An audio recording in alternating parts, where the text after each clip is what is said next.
Aloha, this is Christy with the Scrap-alicious Applique channel. This is video 4 of my series on Prepared Edge Applique My Way.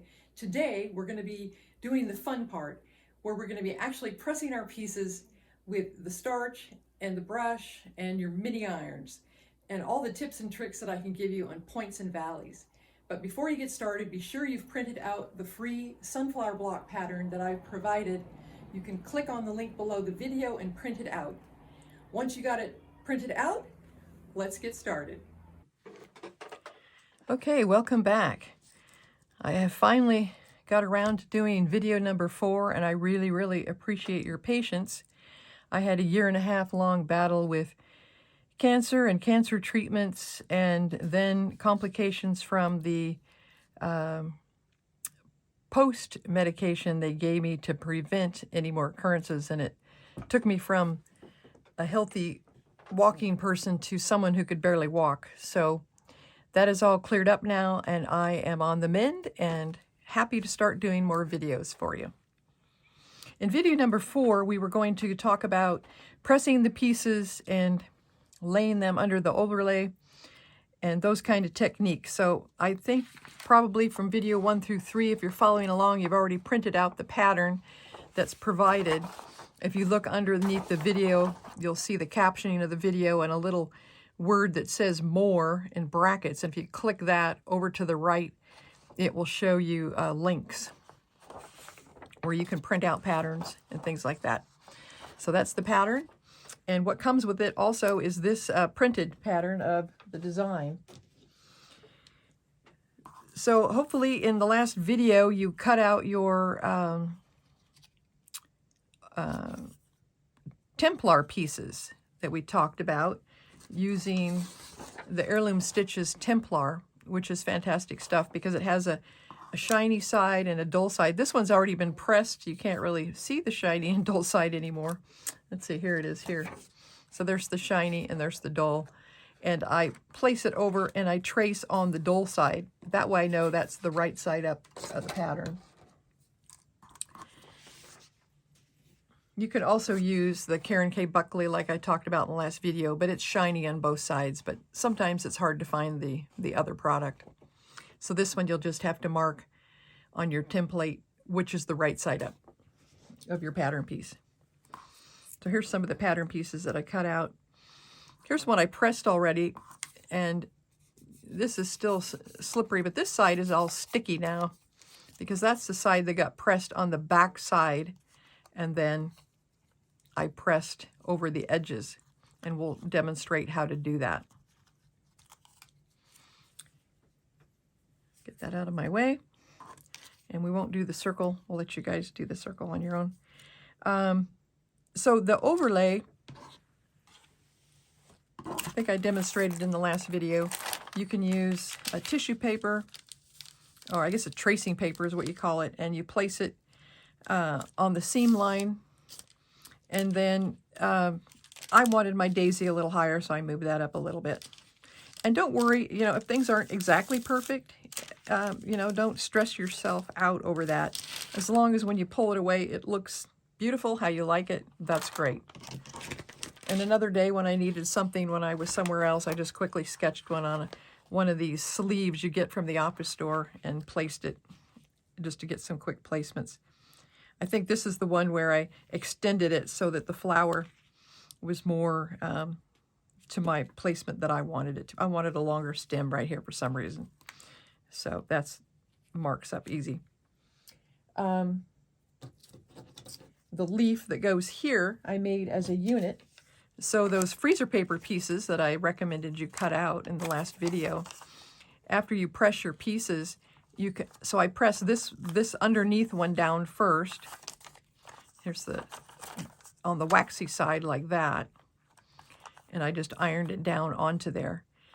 And then this one here, I ironed it down onto there.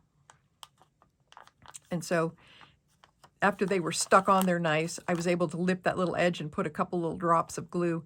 But we'll demonstrate all that further in. So that's what that was about. So this will then get placed underneath the overlay. And I find that using a little tweezer sometime when you're trying to reach into the farther end, because you're only going to pin down this one side so that you can keep flipping it up like this to place your pieces. This is easier to see through if you're doing small patterns. So that's the overlay.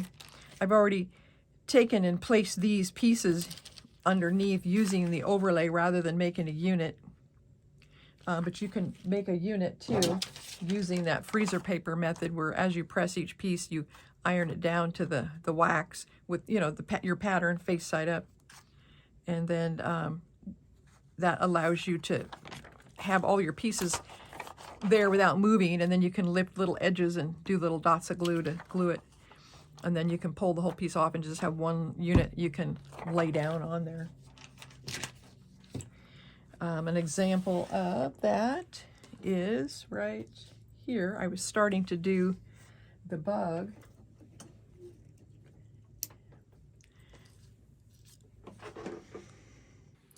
So in pressing pieces, I just wanted to mention really quick, when you're picking out fabrics, they have different thickness, and you can see the thickness here. This yellow you can see, so when you go to turn your edges and you lay it down on your background, you'll have a white line, which can be distracting. I don't care for that. You can always save it by putting a piece of white fabric underneath it, but that's kind of fussy to deal with when you go to sew it down. So I use a little bit thicker, and that works much nicer. But to cut out your pieces, I like these Karen K. Buckley scissors because they have a little bit of a serrated edge, so it really bites the fabric. It doesn't slip around. To attach your template to the fabric, you take this is the shiny side, you take the dull side and lay it on the cardboard. And I use this 505 temporary adhesive spray, and I just give it tiny little bursts, and then I pick it up with tweezers or edge of a scissors or something, so that I can lay it on the pattern. I mean, excuse me, the back side. Here's the front side. You want to lay it on the back side of your fabric, like so. Doesn't matter what grain it goes with. I don't pay too much attention to that when I'm dealing with little pieces, because you don't have to worry about strength. And I just roughly cut it out like that. And then, where's my little purple thing? Here it is. Your purple thing. That's what it's called. T-H-A-N-G, purple thing. And that measures your 1/4 inch. And so I do about an 1/8 of an inch. That's too much. So I do about half of that. And I've gotten to where I can just eyeball it and do about an 1/8 of an inch around the edge. So these are the edges that need to be pressed. And then these are the edges that don't need to be pressed. Those are going to tuck underneath another piece. So I can just roughly do those. You don't want to get them too big. And then the tip, I always just chop off just a little bit so you don't have so much bulk to deal with. If you have a curve very slight, you only need a couple clips. This one's a little more curvy, so maybe I'll do 4 little clips like that. A lot of people don't clip it. I do. I find that it is easier to press when you do that. And I use this little mini Omni grid. It has the cutting and the pressing side. I don't use it for cutting though. This one is pretty gnarly. I've used it for 20 years and it's still going strong. One of these days maybe I'll get around to trying to scrub it off, but that's all old starch that's on there like concrete. So I take a little bit of the Niagara fabric finish spray. I use the sizing spray because it doesn't make a lot of flakes on your fabric and make shiny spots. I just find that it does a light press that just is much nicer. So when you spray it on there, it's going to be all bubbly, but that's okay. I just let it sit there and the bubbles will dissipate. So you just take any old brush you find that's inexpensive and you put a little on there, and you're just going to kind of like paint your edges like so. And I was making sure the camera was on. And after I kind of put that on, I just kind of very lightly brush off some of that excess so you don't have such a soggy piece to work with. And bring it over here. And I've got my mini iron all hot. And when you're dealing with mini irons, I have long fingernails, so when I press over, sometimes I have to get in there. I've got fingernails so I don't get burnt. But if you don't have fingernails, these are really handy, these little heat shields. Trying to think of the brand. Let me grab it over here. It's TAI heat shield, I think. Hard to read what that is right there. And so you get a set of 5, and they're really handy for all kinds of things. Curling irons, flat irons, ironing. And so you get different sizes in there. So you can also use that. So when you're pressing, you want to press that fabric in up tight to the edge of your Templar piece, because you don't want spaces of fabric left on the edge. You want it tightly against that edge. And I only press right to that right there, because when I turn, then I'm going to press it this way over the top. Don't worry about that tip right now. Just press it over and make sure you get it really tight. And so you just keep going around to the end. Now, when you get done, if you have little bumps that you don't like, all you have to do, say one of the pieces kind of bumpy, you just take a little bit of this and re-wet the spot right where it was bumpy, and then just try to repress it nice and smooth. On the tip, I don't want to cut my tip off because it will fray. So I just put a little bit of starch just right on there so that I can, and I just take and barely turn that tip over and press it down. That way I don't have to fight with it with my needle when I'm hand sewing it down later. And you end up with a nice little tip. And now that it's nice and dry, you just loosen these edges. Don't worry about loosening the tip. It'll come off. And then you just pull on it. And then I just gently pull here, and it'll come out. And after I pull it out, then it's kind of sticky, so it sticks to everything a little bit. That stickiness will go away in a short time. With your piece is all nicely pressed now. So you have it ready to go to place on your pattern. On this little ladybug, this edge is going to go underneath another piece. So I was just going to show you real quick again. I just eyeball it around.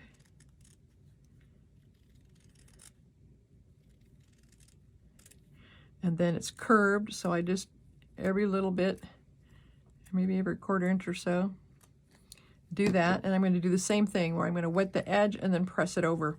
And that will be the little wing that you see. This one I've already stuck down to the main pattern. And you do the same with this. And then you've got that tip where I showed you the tip trick. But here you've got a nice gradual curve to press. And so you'll just snip those edges like so, right in there. These can be a little wider. That one's pretty straight. You just have to do the curve there a little bit. And on the tip, I do like 1, 2, 3 to make it easier when I go to press. I'll show you how to do that tip real quick.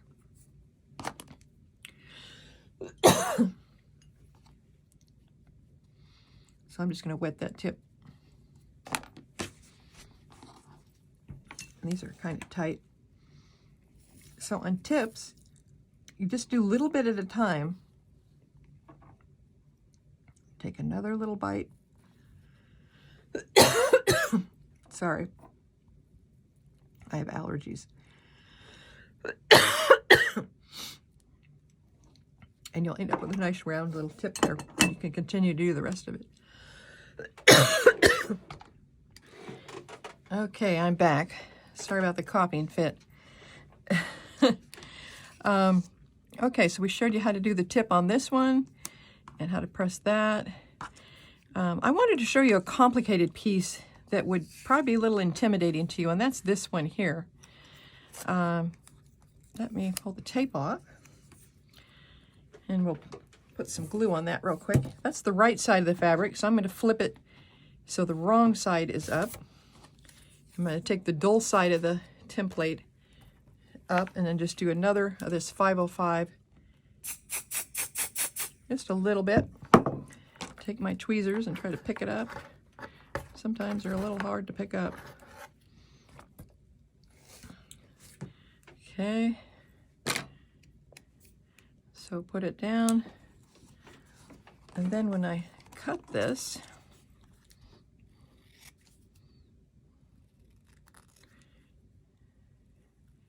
I do the curve, I follow the shape around about 1/8 of an inch.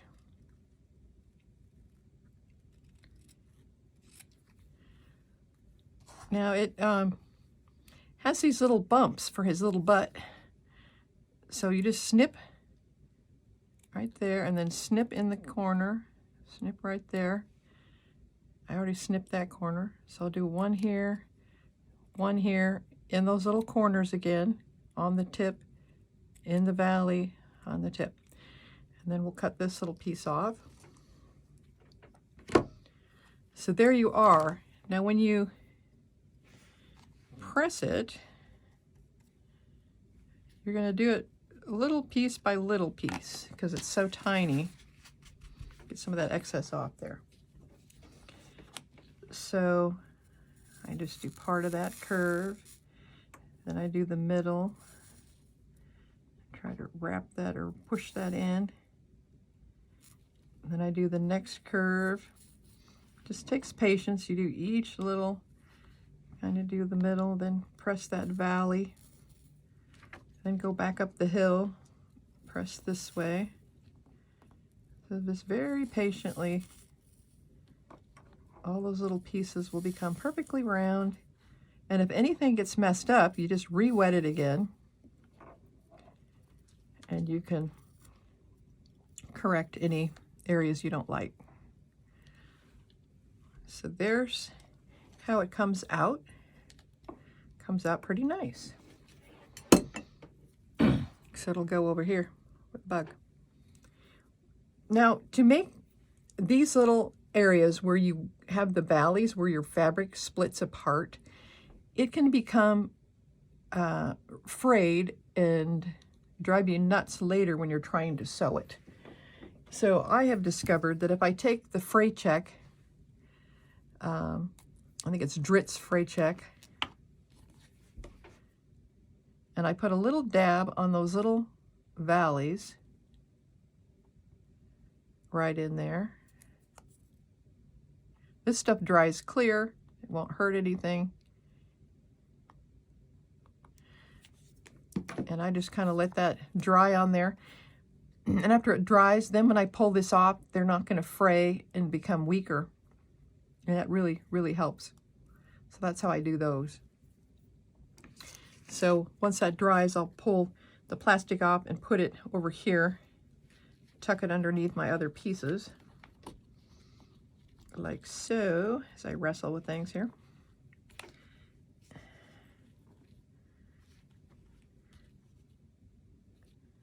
And then we'll press those in place. Then you can, after they're all in place, you can come along with little drops of glue and put your form together. And I showed in the other video how I use the fine line applicator using the Roxanne's glue based it, which I really like. Roxanne has its own tip, but I don't like it. This one has a really nice tip that has a wire inside there that goes inside of here, and it keeps this from clogging. It's absolutely fantastic. I love it. And you can order those off of Amazon too. They're the fine line applicators, the 20 gauge applicators. They're wonderful. So then I just lift the edges here and put little tiny drops of glue, like so, just little bitty bitties, and do that on my edges to hold everything together. So anyway, that works fabulous. And then right after I get done using it, I make sure to put, it's kind of hard to get in there sometimes, especially when you can't see like me. There it goes. That keeps it from clogging up, so it's ready for the next use. So, what other tools do I use here? I use the fray check. I also like to keep a little, the Cricut mini iron handy. So if you're pulling something out of your scrap bucket, I keep scrap buckets underneath my table by color. So this had the red, so this is where I dug around and grabbed some red out of here to do the little body. And when you pull it out, it's all wrinkly, so you can use the little Cricut. You take a little piece, Cricut can iron that out really quick. You don't have to run over to your big iron. But I keep those color buckets right underneath my work table. And I use that 90% of the time when I'm working on applique blocks. I never have to dig into my fabric behind me. I think that's about all I can cover for today. Let's see, I was going to talk to you about the bug. You can also, this is the bug from the big quilt that I did. That's the Stars in My Garden by Piece of Cake. This is a close-up of one of the bugs I designed, and I did beading around it and beading for the spots. Here's a close-up. So I did seed beads all around the edges for my show quilt, and I did red beads around here, and then I did the black beads and around the body, and it just really gave it some interest, the bugs in the middle. I really enjoyed it. You don't have to do that. You'll see I have kind of a slightly polka dot fabric behind it with light red on dark red. And that's what I did here. I picked out the same thing. And you could go in and add little black seed beads to those dots if you wanted to give it a little more interest. It's all personal choice what you want to do. So that's kind of fun. And I'm going to be designing another block. This will be a series of four blocks you can put together for a nice wall hanging. So that'll be fun to do. I can't think of anything else to cover in this video, so I hope you have fun with getting all your pieces ready and hand sewing them down. You can also machine sew them down, whatever method you like to do. I do machine sewing of my applique if I'm doing an auction quilt or a baby quilt, but if I'm doing a wall hanging or a show quilt, then I do it all hand sewing, all the applique pieces. And if it's Hawaiian quilting, then I do needle turn, so it's all hand done. But that's kind of the basics. You can send me messages and I'll answer them as soon as I can after this video is done. But thank you, and press a like if you enjoyed learning this process. See you later.